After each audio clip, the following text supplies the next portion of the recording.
आज हम सीखेंगे कि स्कीमा क्या है, ये इतना ज़रूरी क्यों है और इसके 3 मेन टाइप्स क्या होते हैं। इसी के साथ-साथ हम एक स्कीमा को क्रिएट भी करके देखेंगे डेटाबेस में।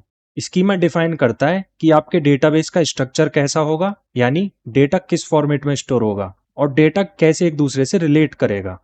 स्कीमा के अंदर आते हैं आपके table name, column names, data types like varchar, number, constant like primary key, foreign key. Suppose करिए आपको स्टूडेंट का डेटा स्टोर करना है, तो उसके लिए आपको पहले डिफाइन करना होगा कि आपकी टेबल का नेम क्या होगा। For example student. फिर आप डिफाइन करते हैं columns like name, course, Gmail. जैसे नेम का टाइप हो सकता है वेरचर, कोर्स का भी टाइप वेरचर हो सकता है। इसी के साथ अगर आप रोल नंबर को भी लेते हैं तो उसका टाइप नंबर हो सकता है। आप ये भी डिसाइड करते हैं कि रोल नंबर हमेशा यूनिक होना चाहिए और यही होता है कॉन्स्ट्रेंट। तो यही सारा design like table, column, constraint मिलाकर स्कीमा कहलाता है। स्कीमा डिफाइन करने के बाद ही आप उसमें डेटा इंसर्ट कर सकते हैं। तो चलिए इस डेटा के लिए हम एक स्कीमा बना के देखते हैं। उसके लिए हम सबसे पहले बनाएंगे स्टूडेंट्स टेबल।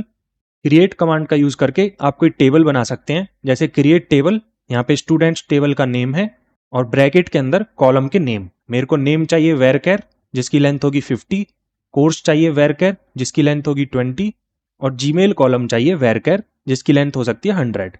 इस कमांड को लिख के जब आप रन करेंगे तो स्टूडेंट्स टेबल सक्सेसफुली क्रिएट हो जाएगी। आप लोग देख सकते हैं हमारी टेबल बन के रेडी हो चुकी है, लेकिन अभी ये एम्प्टी है। किसी भी टेबल में डेटा को इंसर्ट करने के लिए आप इंसर्ट कमांड का यूज करते हैं। इंसर्ट इनटू टेबल नेम, जो कि इस केस में है स्टूडेंट्स, वैल्यूज और ब्रैकेट के अंदर सेम ऑर्डर में वैल्यू होनी चाहिए जिस ऑर्डर में आपने कॉलम्स को डिफाइन किया है। इसको रन करेंगे तो ये डेटा रेस्पेक्टिव कॉलम्स में इंसर्ट हो जाएगा। डेटा को देखने के लिए हम इस कमांड का यूज करेंगे और देखिए आपका डेटा सक्सेसफुली इंसर्ट हो चुका है। अब आते हैं स्कीमा के क्लासिफिकेशन पे। स्कीमा सिर्फ एक टाइप का नहीं होता। यूजर्स और डेवलपर की नीड के हिसाब से हम स्कीमा को 3 मेन लेवल्स में डिवाइड करते हैं। फर्स्ट है फिजिकल स्कीमा, सेकंड है लॉजिकल स्कीमा और थर्ड है view schema. Physical schema is the deepest level. ये सबसे बॉटम लेवल है। ये डिफाइन करता है कि डेटा एक्चुअल में हार्ड डिस्क पर कैसे स्टोर हो रहा है, जैसे डेटा फाइल स्ट्रक्चर क्या है, कौन सा इंडेक्स यूज हो रहा है, वगैरह वगैरह। और सिर्फ डीबीएमएस एडमिनिस्ट्रेटर इस लेवल से डील करता है। हम और आप इसमें डायरेक्टली इंटरेक्ट नहीं करते और ये मेमोरी मैनेजमेंट का काम करता है। सेकंड है लॉजिकल स्कीमा। इसको कॉन्सेप्चुअल स्कीमा भी बोलते हैं and it is also known as the developers view. ये डिफाइन करता है कि पूरे डेटाबेस का स्ट्रक्चर क्या है, यानी आपके पास कौन से टेबल्स हैं, उनके कॉलम्स क्या हैं और उन टेबल्स के बीच में रिलेशनशिप क्या है। और इस डेटाबेस से इंटरेक्ट करते हैं डेवलपर्स और डिजाइनर। जब आप क्रिएट टेबल क्वेरी लिखते हैं तो आप इसी लॉजिकल स्कीमा को डिफाइन करते हैं। हर टाइप का स्कीमा है व्यू स्कीमा। इसको एक्सटर्नल स्कीमा भी बोलते हैं and it is also known as the users view.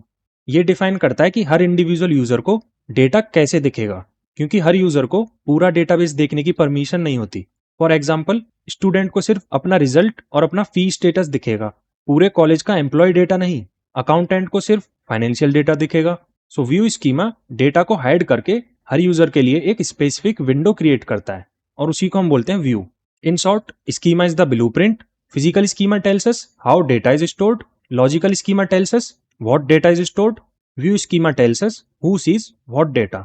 ये 3 लेवल आर्किटेक्चर ही डीबीएमएस को इतना फ्लेक्सिबल, सिक्योर और कॉम्प्लेक्स डेटा को मैनेज करने के लिए पावरफुल बनाता है। So thank you guys for watching this video. अगर ये वीडियो अच्छी लगी हो तो इसको प्लीज लाइक कर दीजिए और चैनल को सब्सक्राइब कर लीजिए और ऐसे वीडियोस के लिए।